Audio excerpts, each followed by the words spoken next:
MLA ఎవరు, మతం అని తీవ్రవాదులు అడగలేదు, వాళ్ళకంత సమయం లేదు. అరే వీరు నాకు అర్థం కాని విషయం ఏంటంటే అక్కడ బాధితులు చెప్తున్నారు మా మతం ఏది అని అడిగి ఇంకా ఇతరత్రా కూడా మతపరమైన అస్తిత్వాన్ని రూఢీ చేసుకొని దాడి చేశారని అక్కడ బాధితులు చెప్తున్నారు, ప్రత్యక్ష సాక్షి చెప్తున్నారు. వీళ్ళు మహారాష్ట్రలో కూర్చొని కర్ణాటకలో కూర్చొని అక్కడ ఏం జరగలేదు, ఇదే ఎజెండా నాకు అర్థం కాదు. లౌకిక తత్వం అంటే మెజారిటీ మతోన్మాదాన్ని మాత్రమే వ్యతిరేకించడం కాదు, మైనారిటీ మతోన్మాదాన్ని కూడా వ్యతిరేకించాలి. ఈ దేశంలో ఈ బుజ్జగింపు రాజకీయాలు అంటారు, సంతుష్టీకరణ రాజకీయాలు, మైనారిటీలను ఓటు బ్యాంకులుగా మార్చుకొని మైనారిటీ అపీజ్మెంట్ పాలిటిక్స్ చేయడం వల్లనే దేశం ఇట్లా తయారైంది. లౌకికవాదం అంటే మైనారిటీ అపీజ్మెంట్ సవాలే లేదు, మతంతో సంబంధం లేదు. ఎవడు దుర్మార్గం చేసినా దుర్మార్గాన్ని దుర్మార్గమే అనాలి. సో వాళ్ళ తరఫున వీళ్ళు ఎందుకంటే ప్రవక్తలుగా మారిపోతారు, ప్రతినిధులుగా మారిపోతారు. వాళ్ళు రిలీజియస్ ప్రొఫైలింగ్ చేయలేదు అంటే ఎవరిని వెనకేసుకొస్తున్నారు వీళ్ళు. సో అందుకే కాంగ్రెస్ పార్టీ అధిష్టానం అల్టిమేటం ఇచ్చింది, నోటికైతే మాట్లాడకండి అని. ఎవరికి దోచింది వాడు మాట్లాడతాడు. ఆ పార్టీ కాంగ్రెస్ పార్టీ అనేది ఒక వర్కింగ్ కమిటీ, ఆ వర్కింగ్ కమిటీ యొక్క తీర్మానము స్టాండు ఇది ఈ రకమైన మాటలు మాట్లాడడం వల్ల మొదలే బీజేపీ ఎదురు చూస్తుంటుంది. ఒక మాట ఛాన్స్ దొరికితే దాన్ని స్పిన్నింగ్ చేసేస్తాను. ఇప్పుడు కర్ణాటక ముఖ్యమంత్రి అనేది ఏంటి, యుద్ధం వద్దు అన్నాడు. యుద్ధం కావాలని ఎవరంటారు? ఇప్పుడు నరేంద్ర మోడీ యుద్ధం చేస్తామని అన్నాడా? అమిత్ షా యుద్ధం చేస్తానన్నాడా? ఎవరు యుద్ధం చేస్తామని ఎవరలే కదా. రక్షణ మంత్రి యుద్ధం చేస్తా అన్నాడా? సో సిద్ధరామయ్య ఎవరు యుద్ధం వద్దు అన్నాడు. యుద్ధం మంచిది కాదు, భద్రతా చర్యలు తీసుకోవాలి అన్నాడు. యుద్ధమే చేయాలని అవసరం లేదు పాకిస్తాన్ బుద్ధి చెప్పాలంటే.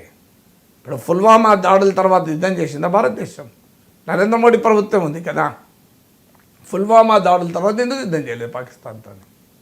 యుద్ధం చేయమని మనం అడిగినామా? అంటే యుద్ధం చేయనందుకు నరేంద్ర మోడీని విమర్శిద్దామా? పుల్వామా దాడుల్లో ఘోరంగా మన సిఆర్పిఎఫ్ సైనికులు ఉచ్చకోతకు వచ్చారు కదా. మనం బాలాకోట్ స్ట్రైక్స్ జరిపి వదిలేసాం కదా. యూరీ దాడుల తర్వాత సర్జికల్ స్ట్రైక్ జరిపే దాడి చేశాం కదా. బాలాకోట్ స్ట్రైక్లు అయితే అవి మిలిటరీ దాడులు కాదని కూడా చెప్పాం కదా.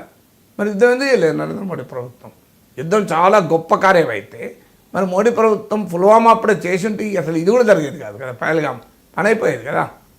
అందువల్ల యుద్ధోన్మాదం మంచిది కాదు. యుద్ధం అంటూ వస్తే శత్రు దేశాల చర్యల వల్ల యుద్ధం అంటూ చేయాల్సి వస్తే దేశభక్తియుత భారతీయుడు ఎవడూ వెనక్కి తగ్గడు. యుద్ధం అంటూ చేయాల్సి వస్తే దేశభక్తియుత భారతీయుడు ఎవడూ వెనక్కి తగ్గడు. కానీ యుద్ధం కావాలి, యుద్ధం అంటూ ఉన్మాదాన్ని దేశభక్తి కల ఏ భారతీయుడు చెప్పకూడదు. రెండు వేరు వేరు. యుద్ధాన్ని కోరుకోవడం వేరు, యుద్ధం వస్తే నిలబడడం వేరు.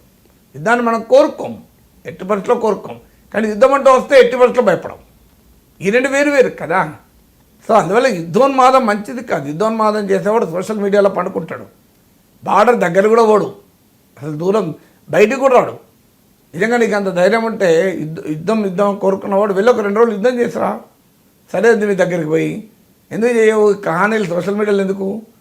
అందువల్ల యుద్ధాన్ని ఎవరు కోరుకోలేదు. మోడీ యుద్ధం చేస్తానని లేదు, అమిత్ షా యుద్ధం చేస్తానని లేదు. అసలు ఆ మాటకైతే పుల్వామా దాడుల తర్వాత కూడా యుద్ధం చేయలేదు, ఇది మర్చిపోకూడదు మనం కదా.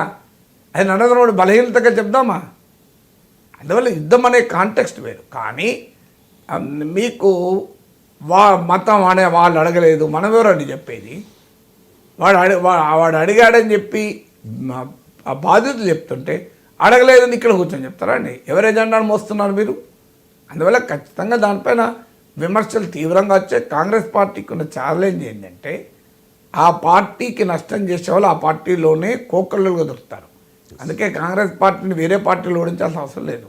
సొంత పార్టీలు చాలు, వాళ్ళు ఎక్కడ చెట్టు వాళ్ళే నడుపుకుంటారు. అది కాంగ్రెస్ కల్చర్. ఎవడు దోచినట్టు వాడు మాట్లాడితే, అది కూడా సెన్సిటివ్ సబ్జెక్ట్ పైన కనీసం ఒక పార్టీ లైన్ కట్టుబడి ఉండాలి. బీజేపీలో సాధ్యమా? ఎవరన్నా పార్టీ లైన్కి భిన్నంగా మాట్లాడితే వెంటనే తీసిపడేస్తారు. సో అందువల్ల కాంగ్రెస్ పార్టీ హైకమాండ్ అందుకే గట్టి వార్నింగ్ ఇచ్చింది. ఎవరు మాట్లాడినా ఊరుకునే ప్రసక్తే లేదు.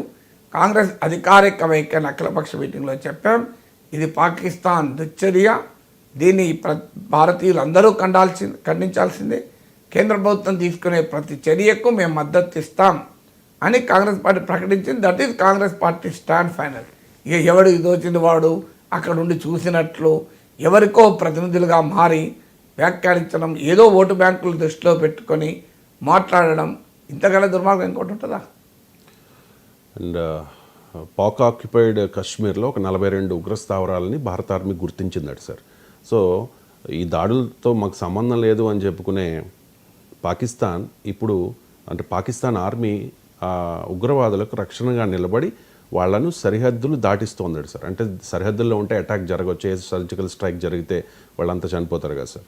సో వాళ్ళకి రక్షణగా ఉంటూ ఉన్నారట.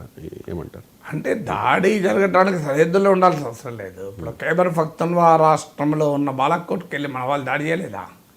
అంటే అందుకే వాళ్ళను బంకర్లలో దాస్తున్నారని కూడా అంటున్నారు. ఇప్పుడు మనం మాట్లాడుకున్నాం పాకిస్తాన్ ఆర్మీ చీఫే హైడింగ్లోకి వెళ్ళిపోయాడని.